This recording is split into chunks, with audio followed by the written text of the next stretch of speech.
কি ছিল? এই সমন্বয়কদের অনেকে ছাত্র অধিকার পরিষদ করে, কেউ ছাত্র শিবির করে, কেউ ছাত্র দল করে, কেউ একেবারেই জেনারেল শিক্ষার্থী। এবং এই আন্দোলনে যারা করেছে তারা একেবারে পীর অলি আউলিয়া হয়ে গেছে। আপনারা মনে করেন এই আন্দোলনটা কি প্রথম দিকে গণতন্ত্র, ভোটাধিকার, দেশ উদ্ধারের আন্দোলন ছিল? কোটা সংস্কার, সরকারি চাকরির একটি ইস্যুর আন্দোলন। এগুলো একটু চিন্তা করবেন। পার্বত্য চট্টগ্রামের এই সন্ত্রাসীদেরকে আধুনিক অস্ত্রশস্ত্র কারা দিয়েছে? ভারতের সাথে ওই অঞ্চলের বর্ডার। ভারত সব ধরনের সহযোগিতা এই মুক্তিযুদ্ধের পরপর থেকে করে আসছে এবং ওই অঞ্চলকে অস্থিতিশীল করার চেষ্টা করে যাচ্ছে।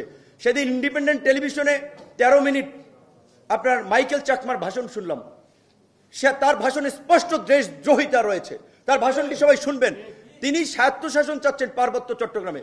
বাংলাদেশ কি কোনো প্রাদেশিক সরকার আছে যে পার্বত্য চট্টগ্রামে স্বায়ত্তশাসন দিবে?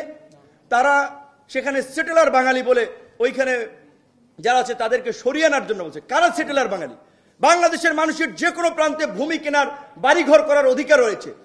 এই যে এনজিও মার্কা শব্দগুলোকে স্টাবলিশ করাচ্ছে ন্যারেটিভ যে সেটেলার বাঙালি আর পাহাড়ি, পাহাড়টা তাদের বাপদাদার, আর ওইখানে আর কেউ যেতে পারবে না।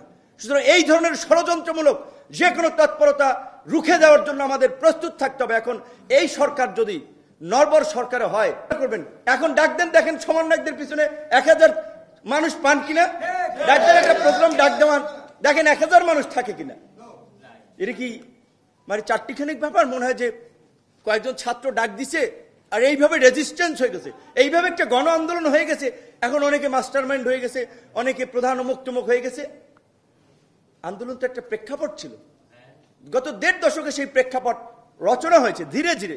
অনেকগুলো ঘটনা একটা একটা করে সুতা গেথে আজকের এই অবস্থায় নিয়ে এসে গঠন করেছি। নামাইতে বেশি সময় লাগবে না। কথা শুনবেন না, 1 মাস পরে সরকার পতন আন্দোলন শুরু। অনেকের পেছনে আমাদের অর্থ, শ্রম, মেধা ইনভেস্ট করে আমরা তৈরি করেছি তাদেরকে।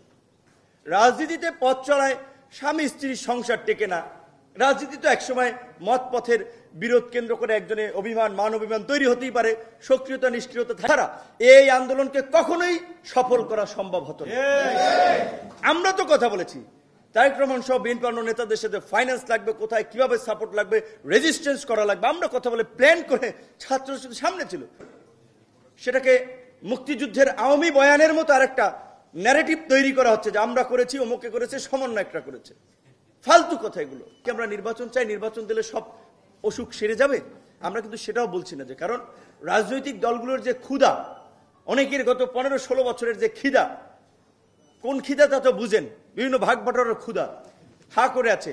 রাতারাতি নির্বাচন দিলেও দেশের অবস্থা ভালো হবে। কাঠামোকে বর্ধিত করে ফাংশনাল একটা কাঠামো করেন। বিএনপি, জামাত সহ মেজর পলিটিক্যাল পার্টিগুলোর সাথে আলোচনা করে তাদের রিপ্রেজেন্টেশন নিয়ে সরকার কাঠামোকে পরিবর্তন করেন, একটা শক্ত সরকার করেন, দেশকে সেইভাবেই পরিচালনা করেন। সবাই সহযোগিতা করতে রেডি।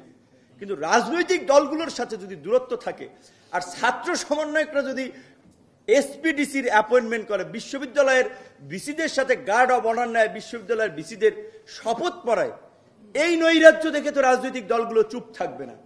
স্বাভাবিকভাবেই তখন তাদের মধ্যে শঙ্কা তৈরি হবে। এইটি আবার সবচেয়ে বড় যেটা আমরা বলছি, নির্বাচন ব্যবস্থার পদ্ধতিতে দ্বিকক্ষ বিশিষ্ট পার্লামেন্ট এবং সংখ্যানুপাতিক নির্বাচন, যে একটা ইনক্লুসিভ পার্লামেন্ট হয়, প্রয়োজন। রাজনৈতিক দলগুলোর সহযোগিতা প্রয়োজন। আওয়ামী লীগের মতো পতিত স্বৈরাচারের জয় বলেছে সংস্কার কমিশনে তাদের মতামত, এগুলো হবে না। তারা গণহত্যাকারী দল হিসেবে পৃথিবীর বুকে একটা নজির এবং দৃষ্টান্ত হয়ে থাকবে। যারা বাংলাদেশের রাজনীতিতে, আমরা বলছি, যদি আমরা নিষিদ্ধ করি নতুন মোড়কে আসবে, সেটা আরো ভয়াবহ হবে। কাজী তাদেরকে জিয়াই রাখতে হবে। ওরা যে একটা গণহত্যাকারী দল, দুর্বৃত্তের দল, খুনিদের দল, এটা প্রজন্ম থেকে প্রজন্ম মানুষের কাছে তুলে ধরতে হবে। কাজী তাদেরকে আন্তর্জাতিক অপরাধ ট্রাইব্যুনাল যে আইন হচ্ছে, সেই আইনের ধারা যেটা বলা হচ্ছে যে 10 বছরের মতো নিষিদ্ধ, আমি মনে করি এটাই এনাফ। সেই দিকে আশা করি সরকার ব্যবস্থা নিবে।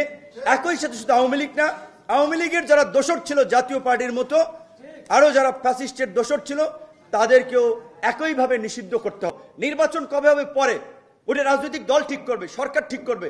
আপনারা পাহাড়ে মনোযোগ দেন। পাহাড় থেকে অস্ত্রধারী সশস্ত্র গোষ্ঠীগুলোকে নির্মূল করার জন্য যেই ধরনের অভিযান পরিচালনা করা দরকার, এখন আপনাদের ম্যাজিস্ট্রেসি পাওয়ার আছে, সেই ধরনের অভিযান পরিচালনা করেন। পাহাড়কে সন্ত্রাস এবং বিচ্ছিন্নতাবাদী দিয়ে মুক্ত করুন।